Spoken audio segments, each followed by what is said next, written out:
Something I've had a couple women say, which is a man will say, "What do you like in bed?" And then she will say, "Whatever, like I like to have my nipple pinch," or whatever it is she says. And then he doesn't do the thing. Yeah, there you go.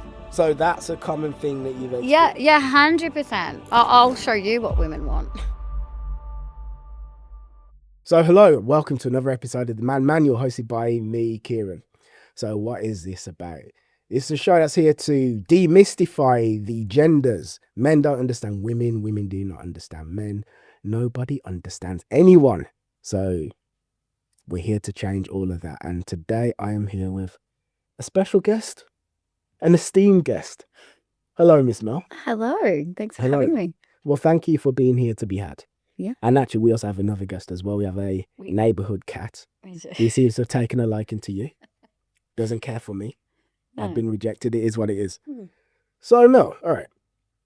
When I met you, something that kind of struck me is I see a lot of strong energy, some confident energy, powerful businesswoman, and I see like some masculine energy as well, which I don't mean in some form of negative way. But you seem like someone who's like used to getting shit done. Yes. Like, you know, they say like left brain is creative or right brain is like driven or something like this. I forget like which one is which.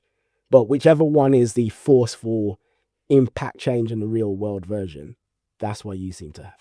Yes. So what's it like being you in a dating respect? There we go. All right. There it is. There we go. There we go. In a dating respect, because my inherent assumption is, all right, so you got a fair bit of masculine energy. Maybe you want men who are more feminine, number one. Or maybe you don't, but you tend to attract them. Or maybe like men are kind of like intimidated by this part of you or something like this. And like the success and things like that.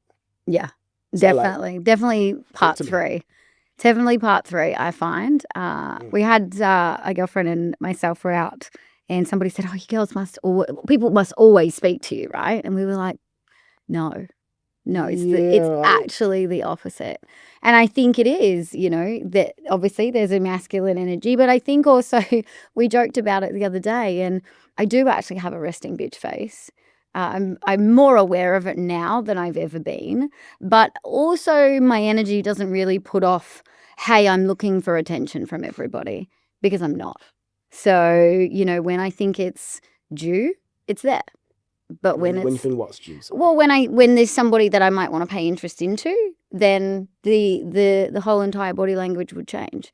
But walking into a scenario or being in a scenario where I might not know a lot of people, then yeah, definitely that energy shifts, which probably seems more masculine, standoffish, resting bitch face, call it what you will. So are you saying to me then that you're not being approached by men as much as you would like? I wouldn't say as much as I would like, but I'm not approached by men as much as other women are, definitely. Okay. Definitely. And what's going on with you and men in general? Nothing. Talk to me. Nothing. No. Nothing. No. So I have been here for 15 months now. And I was dating when I first got here, not somebody from here. So it was a bit of a long distance situation. But something was off. Something didn't feel right. The gut was screaming at me that this didn't really light me up in all areas. Was that one specific man or men in general? One specific man. And so I ended it. And I've always kind of been somebody that's seeked to be with somebody. But recently, and the older that I get, I've realized, well, actually, this is not what I want. I actually really like being by myself at the moment.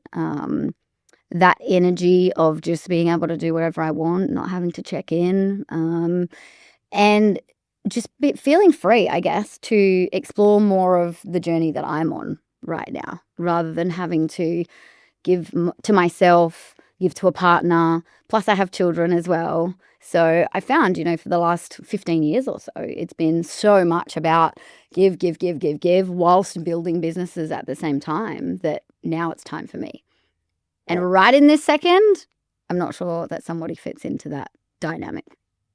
All right. So you said something which has kind of triggered something inside me. So am I right in assuming that you see being in a relationship as, at least to some degree, a sacrifice. As in, there's freedoms or things that you would want to do, or parts of yourself that you'd like to express, which if you're with someone, you are unable to do those things. No, like you spoke about, like checking in with someone and things like this. Yeah, I think more so with what my life looks like these days. I'm very spontaneous, flying all over the world at the drop of a hat. I found it really hard to find somebody that can keep up with that. So then there is that feeling. Because, like, let's say you're living in New York, for argument's sake. He works for a bank in New York. So he has to go stay to there. the office every day. Yeah. And he can't just hop around and... Yeah, that's right. That's right. So I found that has been probably the telltale issue along the road of success, is that there's not a lot of people, or I'm sure there are, but there's not a lot of people in my life that I have met yet that are in that position to be able to do so. So it does seem to be the thing that puts the brakes on a little bit when I'm super spontaneous and I want to just book a flight, and their response is, I can't afford it, or I can't go, or I can't take the time off work. So that's been a big piece for me. It's not the entire problem, but that's large. What's the entire problem? I would say, like I said, I'm in a era of really enjoying the healing stage for me. So there he is. Where's he gone? He's over there. He's over there. But yeah, I'm just really in that stage of enjoying the healing process. Like I had a lot of sisterhood wounds actually along the way. So for me, coming to Bali, I'd never really got close to having girlfriends again before or after the wounds took place. And you've never had female friends? Yeah, I have. But they were the ones that literally stabbed me in the back. So I never really pursued any sort of long-term friendships after that with females. Just it wasn't safe to do so. Since being here in Bali, that's completely shifted. So I'm actually really enjoying like hanging out with the girls and just doing normal things that probably were missing out of my life before. Okay. And what sort of things do you think were missing from your life? Just the connection, to be honest. Like just that female connection. The, hey, do you want to go to Pilates? Hey, let's go for breakfast. Hey, it's just the energy of having girlfriends to hang out with. That's probably, right now, something that I'm really, really enjoying. Now, I'm not saying that you can't have girlfriends and meet somebody, but for me, that's just been where my focus has been, is really enjoying the moments that I'm having at the moment, and not actively pursuing. I think what's meant for me will find me. So, I got out of a relationship some months ago, and once that relationship ended, which is something I do whenever a relationship does end, really. I sit down and I look at myself like, all right, so what do I need to learn? What do I need to take from this? So a lot of people will leave a relationship like, well, that person is evil. We've all done this.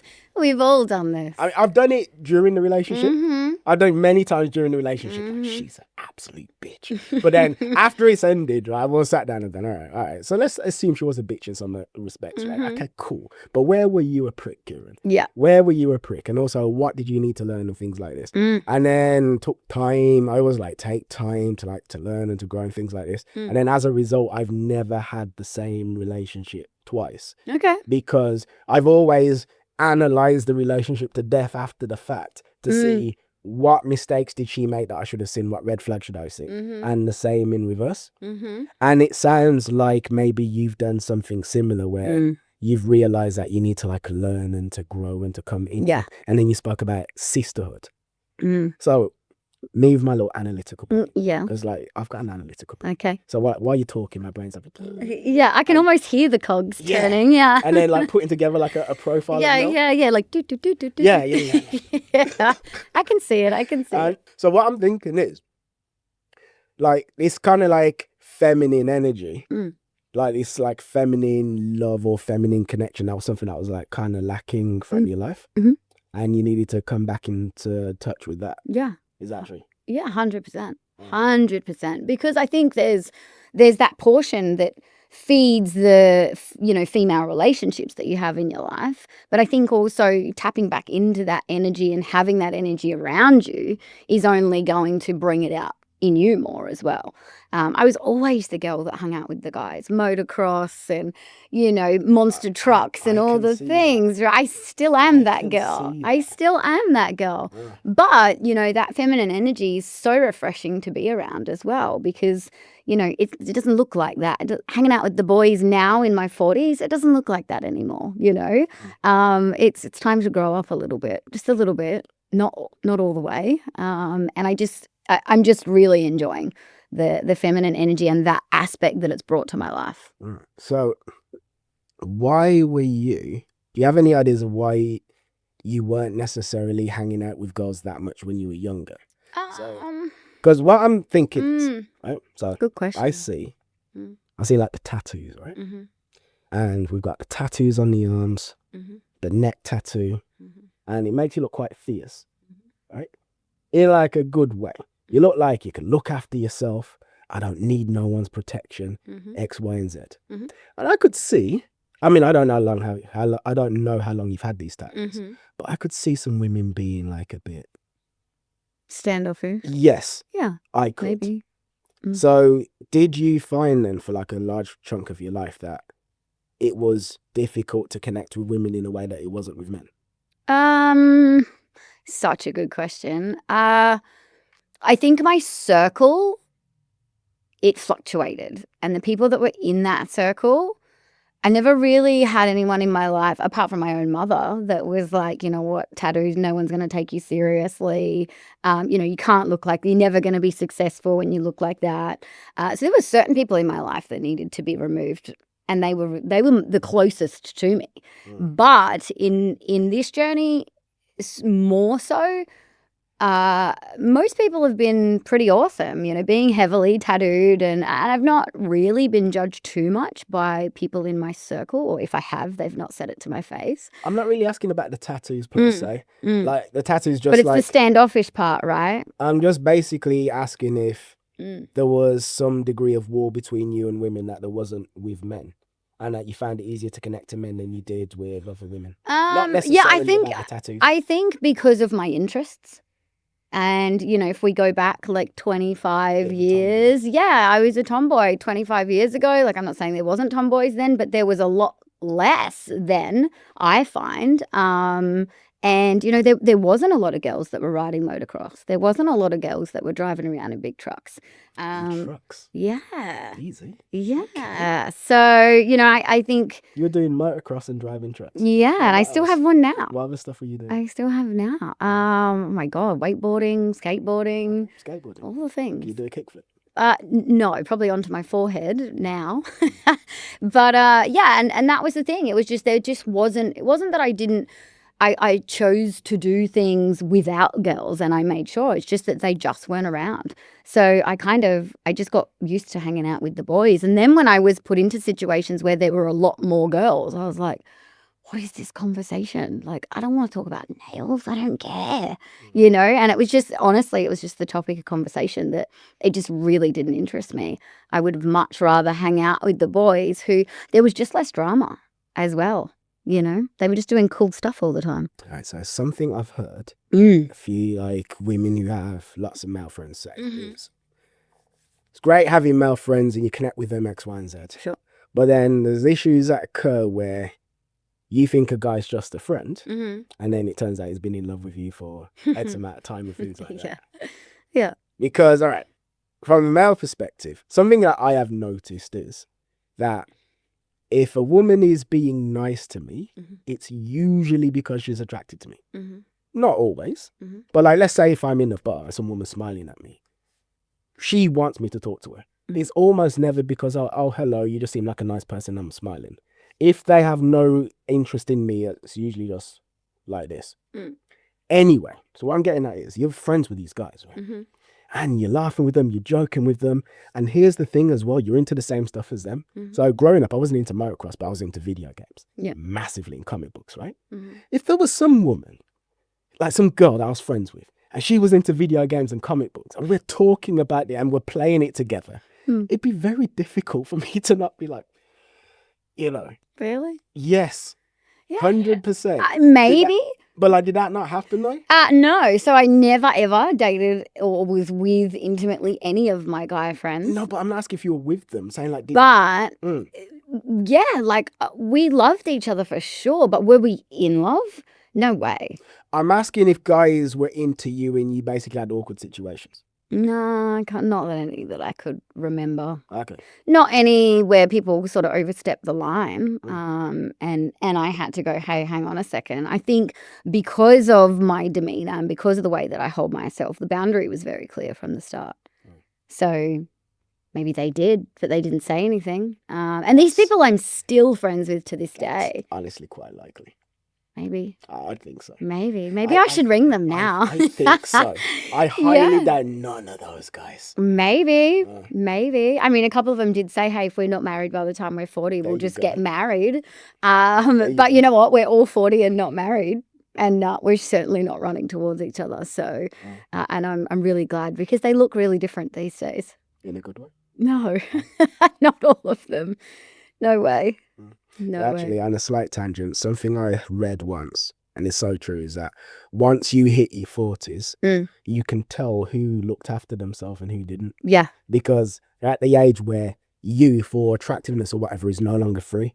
It's not just given to you. And then that's when certain people start dropping off, and then you can see who's actually prioritizing. Yeah. I just saw a photo of an ex last night, and I was like, thank God I left. Yeah, Jesus H. Christ. Thank God. Praise what Jehovah. the hell happened? Good Lord. I see guys that I went to school with, right? And I look at their Facebook profile pictures and stuff, and they've just given up. They let go. They've given up. They've let go. Yeah, but I think it's an age thing as well, and I see this in women a lot, where it's like, and you know, not necessarily directed at me, but I've heard women say, dress your age. What the hell does that mean? I mean, could you see me in a long pleated flowery dress? I can imagine it, but it wouldn't be you. Like, what the hell? So there's a woman I discovered on YouTube about 3 weeks ago. Her name is Cynthia. Okay. And I can't remember her surname. Blonde woman, she's American. She's 48 years old. And her whole channel is about the fact that she refuses to age gracefully. Oh, I think maybe I've seen her on TikTok. She refuses to age gracefully. Yeah. So she's like, as I get older, I want to become more beautiful, take up more space, have an even better life. Love her. So she treats staying hot like a job. So she's got a peptide, you know peptides, right? She's got a whole peptide formula that she follows. She does red light therapy. I don't know how often, but she does it. She does lymphatic drainage massages, yoga, meditation, Pilates, and she's drinking loads of water and eating really well. 48 years old. She does not look 48 at all. Yeah. And she's like, nah, I am not going quietly. Yeah. I want to stay hot. I'm exactly the same. Yeah. Yeah. Exactly the same. Like, I'm going to take up more space as I get older, because the things that worried me when I was younger don't worry me anymore. You know, what do people think? What will they say? You know, all the things that we care about when we're younger. And those things don't really exist for me anymore. Right, so here's the thing though. So me and you are of the same mindset, right? I have realized that me having this mindset has caused friction between me and people I grew up with. So like, yeah, like for instance, I'm in Bali right now and I'm doing this with you. I am not in the UK, married with 2.4 children, right? And going on holiday 1.3 times a year. In the cold, yeah. In the cold. I'm not doing that. I remember once I was with a distant family member and he was talking about, oh, I see you doing your thing and traveling around the world and blah, blah, blah. And I said, well, yeah, but if I'm not going to do it, who will? Yeah. And then he said, the youths. Now, youths is like a black Jamaican slang for kids, like the young ones. Yeah. And he's like, oh, the kids would do it. And there was something in his voice that I heard where he was like, you're not doing what you're supposed to be doing at this age. How dare you? You're supposed to be settled or whatever. And actually, you're living a life that kids are supposed to be living. And there was I heard the judgment behind it. Do you get things like that as well? 1000%, and especially recently. So when I moved to Bali, I moved here with my two daughters, 16 and 12 years old. And they were with me for a big chunk of the time that we've been here. And the eldest decided, you know what, I actually want to go back to Australia. I don't really have any friends here. She's at the age where just go make friends. She's like, oh, God, no. Like, why would I do that, right? Kind of hard to make friends here if you're 16, I guess. Yeah, but she surfs. So I was like, hey, go surf, you know, go to Uluwatu and surf. There's so many people your age for Rip Curl Pros and all sorts of stuff that are here. And not interested. So she wanted to go back to Australia. That's where her friends are. So she did that. And then, you know, her younger sister was still with me. And again, this is maybe another podcast that we need to do later down the track. But anyway, she ended up back in Australia against my will. And the young one, the 12-year-old. Yeah, the young one, against my will. And now that I chose to stay, you know what? This judgment happens in rooms that I'm not in, but this judgment is happening for sure. And you know, I'm now perceived to be, you know, somewhat of a bad mother because how dare I stay in Bali? But I think, you know, from the other aspect is they have a father who's quite capable of caring for them. I have solo parented for 15 years. And, you know, if you want to go back, that's fine. But this was a choice we made as a family.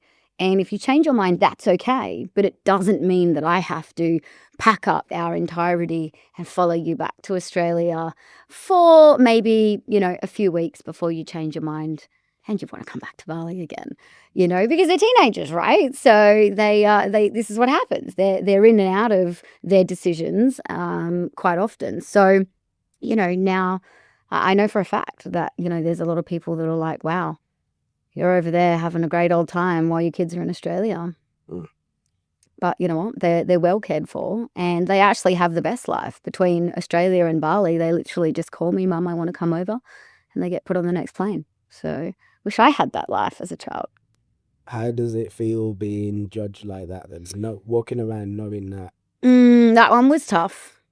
Yeah, that one was tough because I feel the same thing. Yeah, it was hard because there's always two sides to a story and they have only heard one side. But I'm at an age now where I realize, like, have they even heard a story? I mean, they've just kind of seen something and then they've just... No, they've heard a story. They've heard a story. They've heard a story. They've heard, you know, the other person's story.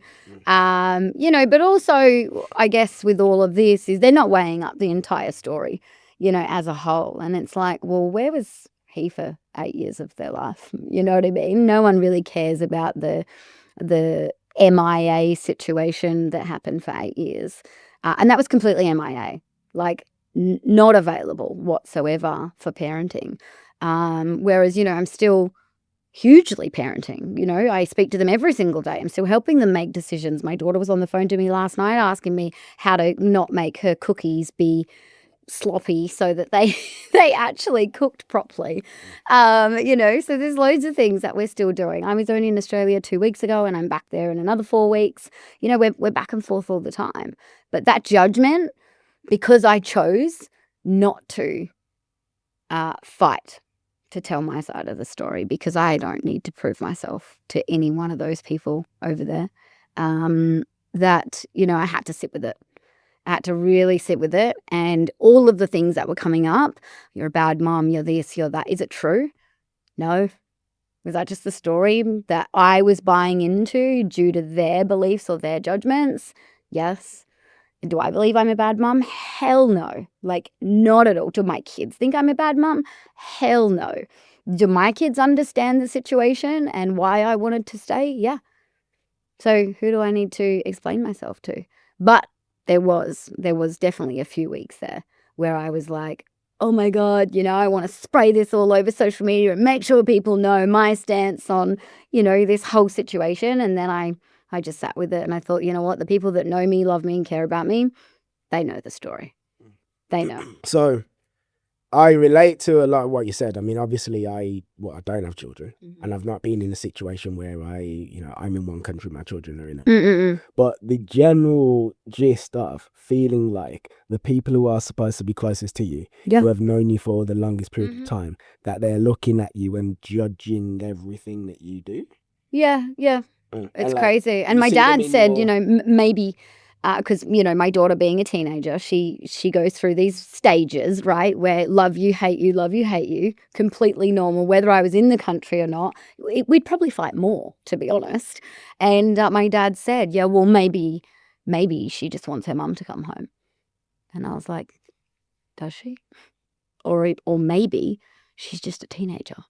And it doesn't matter where I am in the world, she's going to go through these emotions and motions of growing up. So something I found is this. There's certain scripts that you're supposed to follow in society. And if you follow them, it's great. And if you don't follow them, then... Great for who? In the eyes of people. In the eyes of society. Yeah, right. What right. I mean is this. For instance, this isn't the best example I can give, but let me try. So I did an interview with another woman where she was really anti-dating apps. And then I said, well, I have found many relationships on dating apps. And then she said, are you guys still together? I said, no. She goes, well, dating apps are rubbish. So then I said to her, well, would you have asked me that question if I'd met them in bars? And the basic point is, if I meet someone in a dating app, for dating apps to be worthwhile, the relationship has to last forever. Whereas I can meet a woman in the bar, and because it's deemed as being okay to meet a woman in the bar, then it doesn't matter if the relationship lasts forever. There's a different standard that's placed on it. And that's the kind of thing that you're kind of dealing with. Dealt. Yeah, I would say I've dealt. Okay. Yeah, I'd say I've dealt because I've closed that chapter, as in energy-wise. For me, the people where those judgments are coming from, the boundaries in place now, where it's like the minute you overstep, you overstep that boundary with me and you start putting your beliefs onto me, the door closes. So, I have a question. Go. Right. So Miss Mel, we're not looking for a man. Mm-hmm. You're not looking. I wouldn't say I'm seeking. Open. I'm open. I'm not seeking. You're not looking. You're not seeking. Mm-hmm. We're not searching for. We're attracting. Or you're doing your thing. Yeah. Okay, cool. But what would be that man that you would want? So here's what I'm. Here's what. Can we draw your picture? Yes, I'm going to draw a picture based on what I've observed. You tell me if I'm right or wrong. Okay. Ideally, he's going to be a digital nomad, or he's either a digital nomad, or he built some successful business and is basically largely retired, or maybe does some consulting on the side, which he can do from anywhere in the world. I would just say capable of traveling a lot. Yeah. Yeah. Doesn't really matter to me what he does, whether he's retired or not, but he just needs to have the freedom. That's basically what I'm getting at. Very, very, very, very, very strong man. Strong? Yeah. Not necessarily physically, although I'm sure you wouldn't mind that. Yeah. Why was there so many verys in that? Because... that was because you are hard work. I don't know when I say hard work. No, that's not what I mean. But what I mean is this. You're clearly a strong woman. Mm-hmm. Clearly. So, we haven't really spoken about the business success, but that's there. But even say, the courage it takes to walk around looking like that, which I'm not saying it's a bad thing at all, but you obviously know that people look and then they'll have their thoughts, but you don't care, right? Cool. Everything you've just said about your kids and the judgment from families, right, or friends, stuff to have on your shoulders. Not a lot of people could actually deal with that, right? Yeah. It takes a strong character. Now, from what I've seen about women, tend to want a man that's even more strong than them. Yeah. Right? At the very least on the same level. Yeah, I mean, very least. He needs to be strong in the mindset, obviously in the way that he carries himself, because, it takes that in order to continue to build together. I couldn't date somebody that was weak-minded or somebody that really struggled with taking action, completing tasks, things like that. I can't do flaky. So, define struggle with taking action and completing tasks. What does that look like? If somebody says, oh my God, I've got this idea and, it's something I really want to do. And, in 3 months' time, they're still talking about it. 6 months' time, they're still talking about it. I think that's an attribute to somebody that are you a doer or are you a gunner? I'm very much a doer. very, very much. And I think trust is built in small moments. And if you say to me that you want to do something and then you don't do it, a little tiny little bit of trust is lost in that moment, because it's like, well, how can I trust that you're going to do the other things that you say you want to do? So, but a very small piece, like, just because he didn't build the business wouldn't be enough to walk away, but it would definitely have me questioning, well, why? Like, what's stopping you? Right. So what else? In what aspect? Oh, like this dream man Okay. that we're creating. He needs to understand what creating safety in a relationship looks like. Not creating safety like, somebody swears at you and he's going to knock them out in a bar. We definitely don't want to date those guys anymore. But creating safety in a relationship is huge. Okay, but what does that look like? What that looks like is being able to listen, being able to ask questions, being able to not tell me what I want, but ask me what I want and communicate that. Well is going to be step one, and vice versa, obviously, as well. So you've been historically meeting men who would tell you what you want. So basically, they're not asking for... Yeah. So this is what women like. Is it? Can you give me an example? Oh my gosh, probably not on the spot. I don't know. Let me think about it. I'll circle back around. Here's something I've had a couple women say, which is a man will say, "What do you like in bed?" And then she will say, whatever, like, "I like to have my nipple pinched," or whatever it is she says. And then he doesn't do the thing. Yeah, there you go. So that's a common thing that you've experienced. Yeah, 100%. I'll show you what women want. Like, all right, but have you experienced that specific thing though? Where like, what? 100%, 100%. So man says to you, more times than not. What do you like? Yeah. And then presumably there's a bit of nerves about opening up, and is he going to think it's weird or whatever? Will I be accepted? But you say it anyway. Of course, whatever the thing is, right?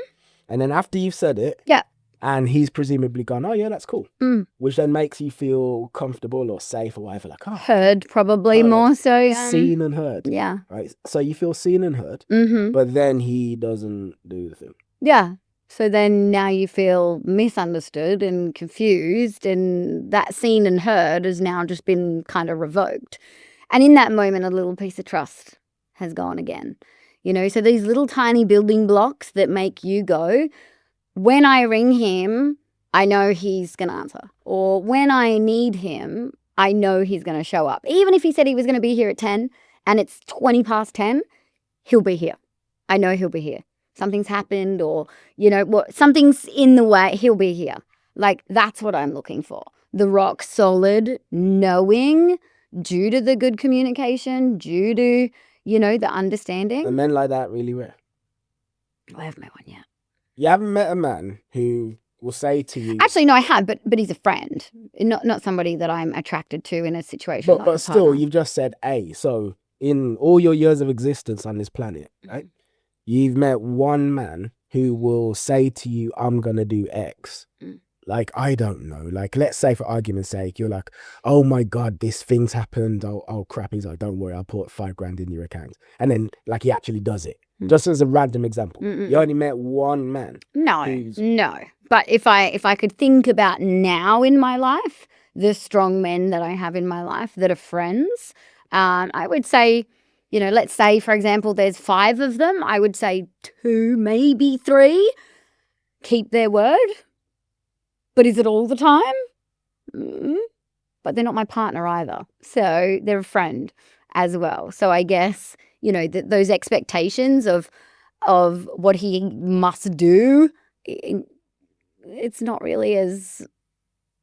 Well, it's not that it's not as strong, but I can't put these expectations on a friend. You know what I mean? It's like, he's a friend. I can't be like, "You said to me you'd be here at this time. How dare you?" Like, that'd be a bit weird. But if it's somebody that I'm actively pursuing, then, like, for example, I met somebody last Friday out. Last Friday? Last Friday. Out. Is that the day that we were out together? We weren't out together. We were part of the same group. We were part of the same group. That's what I meant. Yes. So. Relax. Yes. So. I'm not implying that you were out on a date with me. No. Then met some other man while we were dating. No. Well, you would have probably known then, wouldn't you? But we met Friday, and and he actively pursued me that evening. Actively pursued me that evening.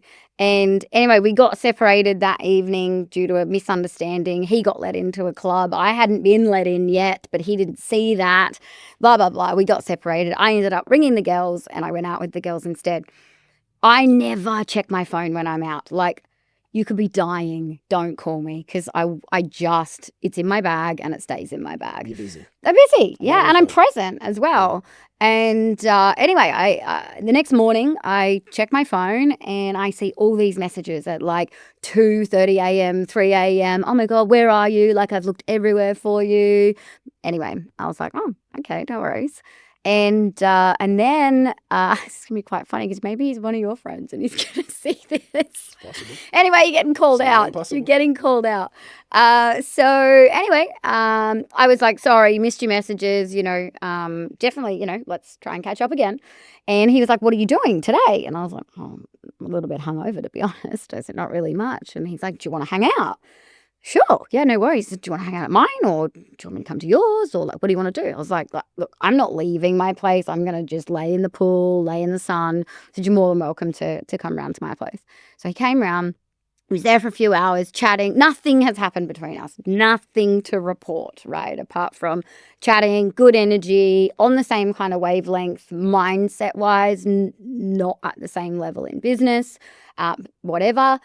And anyway, he was there and he was like, look, I'm so tired. Like, I'm going to go home. And I was like, yeah, cool. No worries.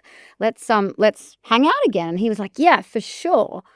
Never heard from him again. What is that? What is that? So I messaged and said, hey, do you want to go to Sunset? And I don't want to lead, right? Like, this is one thing. I don't want to lead, but I was like, you know what? Like, I'm going to actively show that I'm somewhat interested. Do you want to go to Sunset? And he was like, I'm just going to go with my friends. And I was like, okay, cool. And after that, like, there's no more pursuing from me now. So I don't know, maybe you can answer that for me. What is that? Why would you actively pursue me? Okay, but so the thing is, what you've just described, that doesn't really sound like a male thing. I think that can happen to anyone. Mm-hmm. Okay. It's honestly just as simple as when you guys met and he was by your pool, something put him off. Maybe. That's it. Maybe. That's it. So he meets you in the night out and you have some sort of conversation or some dynamic or what have you. But then the next day, when you're hungover, who knows, maybe the hangover has something. Who the hell knows? You don't know what's going on with people. Yeah, exactly. But he changed his mind. Yeah. Maybe. I don't know. I can't answer that. Well, it's pretty apparent, isn't it? That's definitely Well, we'll see. We'll see. I know that I'll be probably bumping into this person. Okay, so like tomorrow night. What actually happened at the pool? So when he comes and he's hanging out with you, how long is he there for? A couple of hours, like probably 3-4 hours. Walk me through it. Okay, so sitting by the pool, chatting. I just bought one of those big egg swing chairs. So he's sitting in the egg swing chair. I'm sitting like on the side of the pool. And we're talking business. We're talking mindset. We're talking growth, gym, like everything. Everything. We order food and he's quite health conscious. And I'm like, yeah, but you're hungover. Like, let's just get a pizza. And we had a bit of a joke, where it was like you're going to be okay if you eat the pizza. So we ordered pizzas and like, it was actually like really cool. Like, it was a really cool vibe. There was no moment where it was like awkward or weird or like, oh no, you talk or oh shit, am I supposed to talk? Like, none of that whatsoever. And we pretty much just hung out like that for a fair few hours. I don't know. I don't know. But what I find to be intriguing is you said unprompted. So on the same wavelength with mindset, fitness, not on the same level, business. I reckon it possibly scared him away because he was asking a lot of questions about business. Yeah. A lot. So it's like... And he said one thing, now that you've kind of brought it up, that when he said it, I actually had like a body reaction. And it was like, maybe you can teach me. And I was like, But it was a split second. But it was a body reaction. Here's the thing. It could be honestly anything. Could be. But that's something that I heard. Could be. Which made me go, oh.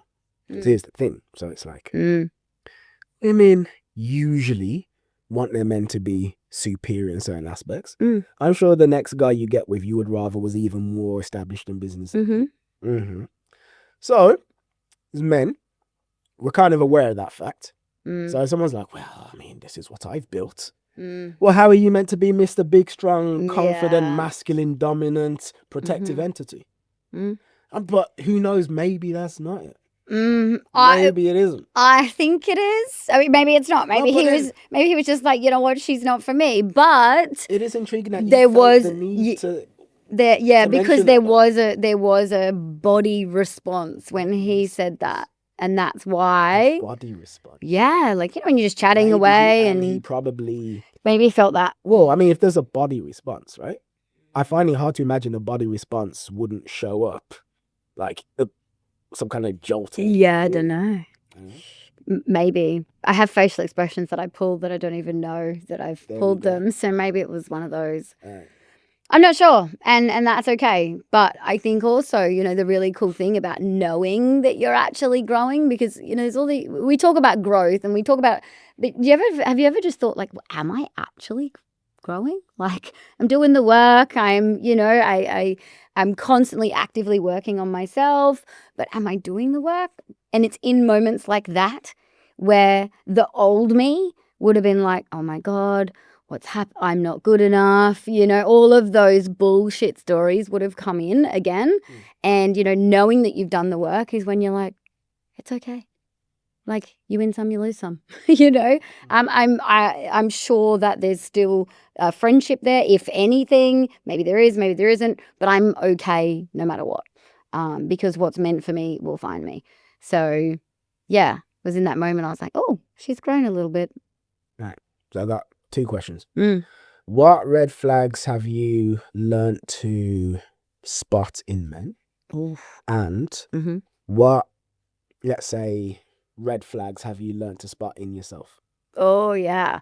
So red flags in myself, let's start with myself first. I really need to actively ensure that I'm onto my mindset when I meet somebody, because I'm a crazy thinker like yourself, and I will start to think, oh, could I see myself with this person potentially in the future? And I start to think that quite early on, like really early on. Can I see this? I'm not trying to make it happen, but I'm processing.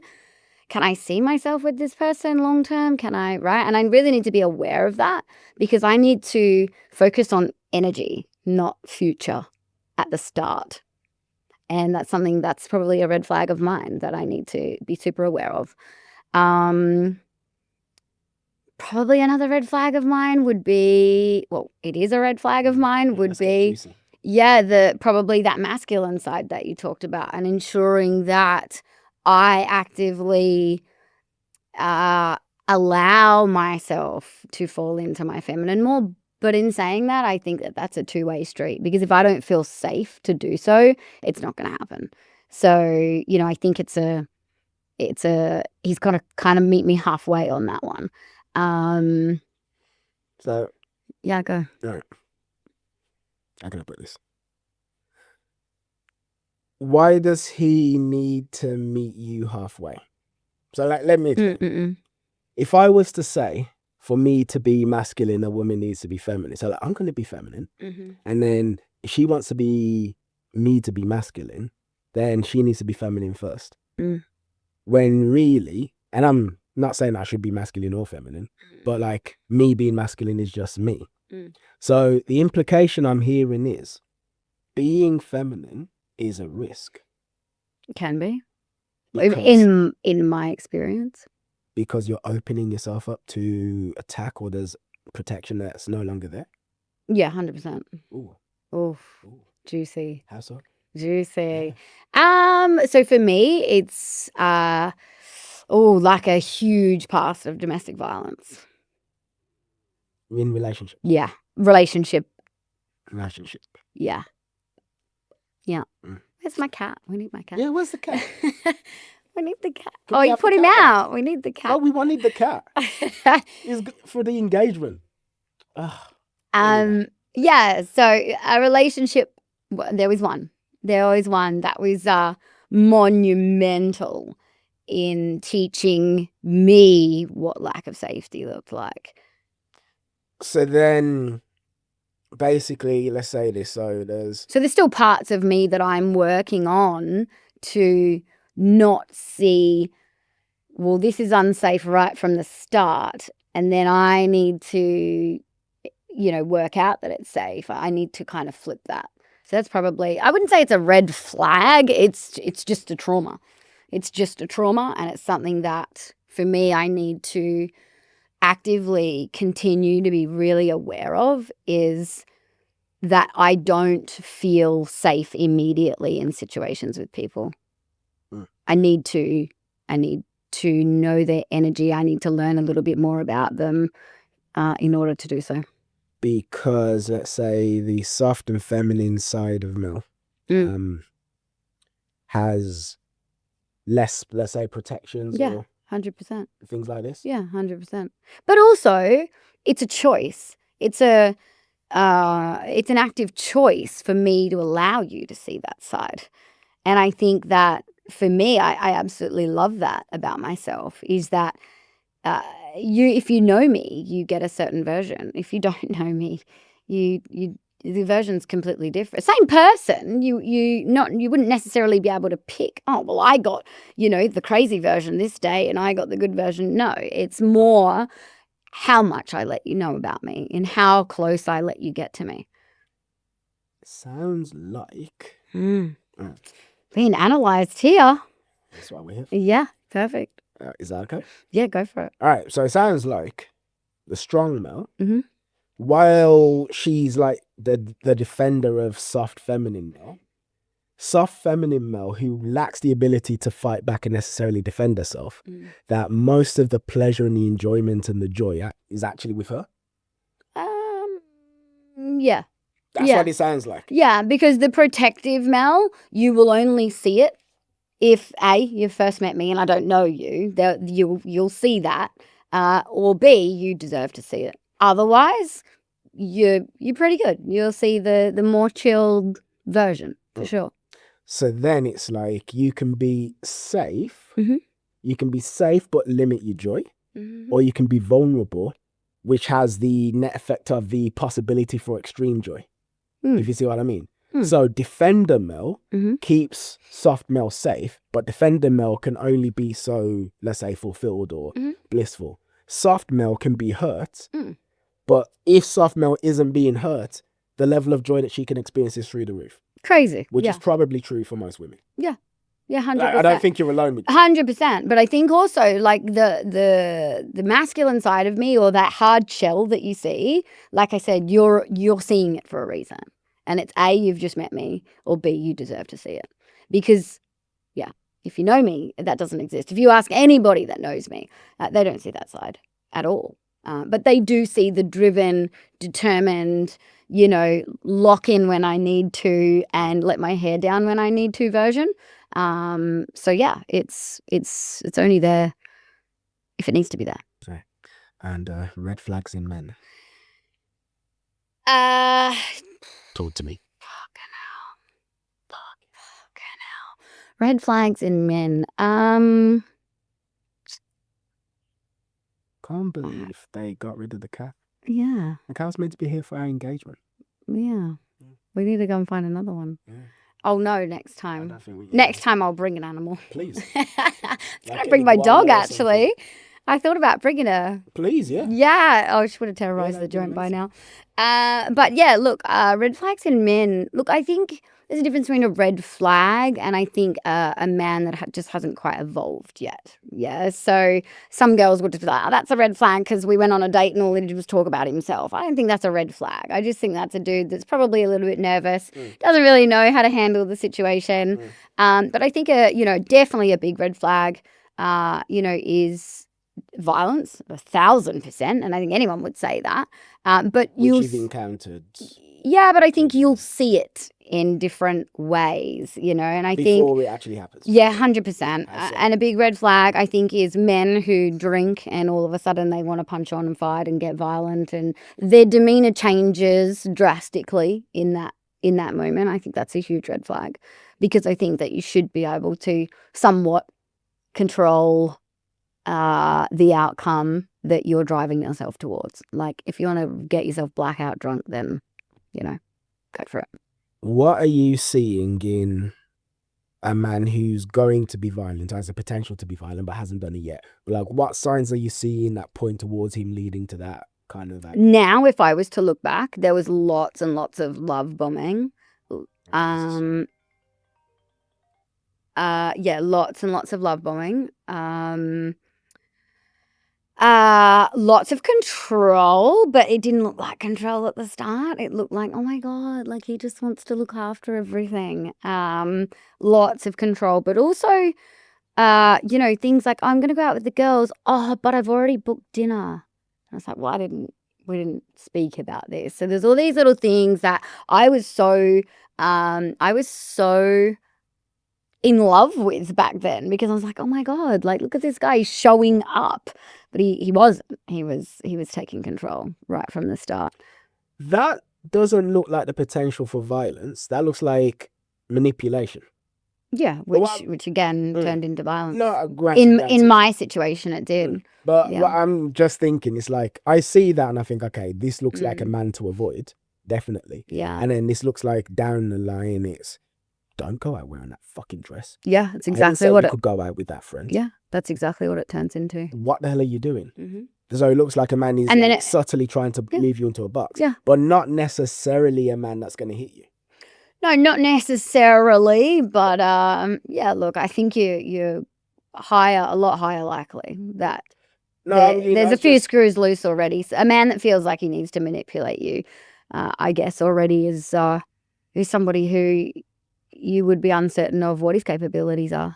No, granted. I guess what I was asking is, like, say, all right, if I was just imagining a man that's probably going to hit you but hasn't done it yet. He loses his temper. You see, like, little flare-ups maybe. Yeah. Every now and then he clenches his fist. Like, before he hit you, there'd probably be times where you say something and he's clenching his fist. Or stuff like that. Were there things like this, or he punches a wall or slams his fist on the table? I mean, I'm just coming up with shit out of my ass. Yeah. It was always like, for example, would pick up a chair and would throw it in my direction, not directly at me. Yeah. Yeah, picked up a chair, threw me through a wall, all sorts of fun stuff. Threw you through a wall? Yeah. Choked me in front of my kids. Yeah. This was the ex, right? This was many years ago now, 8 years ago. That's not the father of you. No, God, no. No way I would let them go back to that. No way. No, this was just somebody that I met along my journeys. How long were you with this guy? A few years. Yeah, which is this crazy. Was going on for years. Yeah, people would say to me, how can somebody like you end up with someone like that? Yeah, but I was a mere shell of myself. So he met me when I was quite vulnerable, 2 young kids, freshly separated. I was quite vulnerable in what my life looked like back then. I didn't have businesses and things like that. And by the end of it, honestly, I was a mere shell of a woman. But also, there was drugs involved, there was alcohol involved, there was all sorts of things involved that, really shifted judgments on my part in a big way. When he met you, would you have seemed, like, in the moment he met you, would you have seemed as confident as you do right now? Yeah, probably. Yeah. So do you think he saw that and needed to crush it to make you into something that he could handle? Yeah. So you think it was systematic? Like, I am tearing down her confidence. I don't even know. Like, how could somebody know that they're doing it? Like, I don't know. Very easily. So, yeah, like, was it something that he actively thought, right, today, I'm just going to make sure that I crush her? I don't know. I don't know. I can't answer that. But did he actively go out of his way to ensure that if I didn't play the game, that I would know that I'd fucked up. Yeah, 100%. So something I've learned about people is that people act like they don't know what they're doing. So someone's like being really rude and disrespectful to you all of the time. The way that they will present is, I had no idea. I didn't really know. But actually people do know what they're doing. His was, that didn't happen. So this was abuse / narcissist on a whole new level. So I was the crazy one. I was the wild one. I was the psycho. I was you made me do that. Because you dressed like that, you made me angry. But what I'm getting at is, everything I see about you would be quite triggering to a number of people, a number of men. Okay? Because clearly headstrong, competent, confident, like to do your own thing, etc. And a personality like that could be very unsettling for a lot of men because where do I fit in? So like the only thing that he could then do is, well, he could either accept you as you are and just feel comfortable. Funny that. Yeah, it's funny. Whoa, yeah, that'd be nice. But then if he accepts you as you are, like, who knows, maybe you leave him, maybe you disrespect him in some way. Maybe you being you puts you into situations where you meet somebody better, right? So another option is to bring you down and to crush you. Because if he brings you down and crushes you, then now you're not going to go anywhere. For instance, I've met women who try to do that to me because, say, I am somewhat triggering to a lot of women. Why? Like, I'm doing this with you, right? This would be on my social media. So you look on my IG and you can see this woman, that woman, blah, yeah. So now, if you're a woman who doesn't know me, it's like, oh, this looks quite cool. Who's this guy? He looks interesting. Obviously, these women like associating with him. He's a good guy. But then now, let's say you get to know me. Oh, who's he interviewing? Mel? Well, what's going to happen with him and Mel in the future? And then that can really wear on a woman's self-esteem. So I've had women who have systematically tried to pull me away from doing things like this and have tried to subtly control me. I strongly suspect that that's what this guy was doing. Yeah. But again, it's like he would act like it was just an accident or like subconscious. He doesn't know what he's doing. I think he does. I think he knows exactly what he's doing. Yeah. Exactly. Yeah. Which is, I want you to be in a position where you would do what I say and where I feel comfortable. And I'm doing what I can to make sure that I crush whatever this is inside of you. So you do what the fuck I want and I don't have to feel insecure. And you won't leave me. Exactly. Yeah. Which is basically it. So I'm flattered. It's in a way. A huge compliment. Yeah. I almost compliment. died for that compliment. But I can see it now from a different lens for sure. Almost killing you. He's actually complimenting you. Yeah. Because you know what, like, just like we spoke about, so there's the soft male and then there's like the protector warrior male. Well, there's the soft version of whoever this guy is, and then there's the protector version. Yeah. Now, his protector is a prick and a cunt, but effectively, he was protecting the soft version. 100%. And the soft version is like, I like Mel. Mel might leave me. I don't want Mel to leave me. Don't worry, I've got this. Yeah. Yeah, she ain't leaving us. Yeah. Yeah, we're going to fucking control this. She ain't leaving unless she's in a box. Yeah. Yeah. And that's pretty much almost how it ended. Really? Yeah. Yeah. All right, we're going to have to come again to talk about that. Yeah. Oh, gosh, that one will be a box of tissues, that one. Yeah. All right. Anyway, I guess we're done now, aren't we? Yeah, because he said 5 minutes about 5 minutes ago. Did he? Yeah, he did. And I can tell as well, it's like he wants us to be done. I love it. Yeah. I love it. All right, so there we go. That's an episode of the Man Manual. By the way, all right, so how can anyone get in touch with you? We'll have your social media on screen, I guess. Yeah. Right, but, we didn't speak about what you do. No. So let's plug.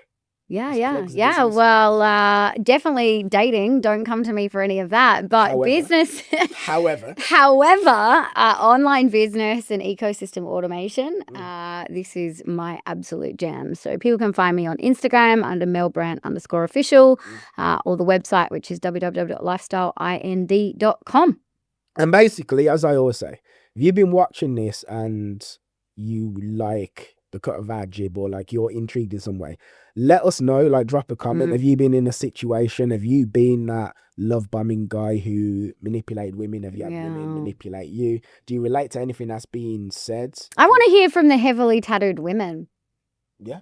Comment. Get amongst this episode. The heavily tattooed women. I want to know if you go through the same thing. Yeah. Because actually, it's so interesting to me. It's so interesting.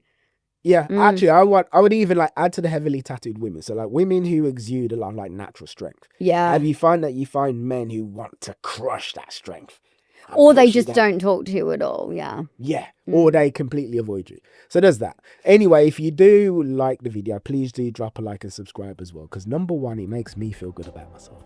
Seriously. Like, of course. When I look in YouTube Studio, I see like the follower crying, I feel good. Like I gained 3 subscribers while I was sleeping, right? No, that's so... Like, do you know what? This is where it all starts, right? Yeah. So there is that. But also, it's not just about making little Kieran feel good, my inner child. It's not just about that. It's largely about that. But also, when you engage with the video, you are basically telling YouTube to show it to more people. That's how it works. So if you want more people to hear conversations like this, then like, comment, subscribe, and you will be telling the algorithm to push it out. And there we go. So thank you. You're welcome. Thank you for having me. Thank you. And yeah, ciao. Bye.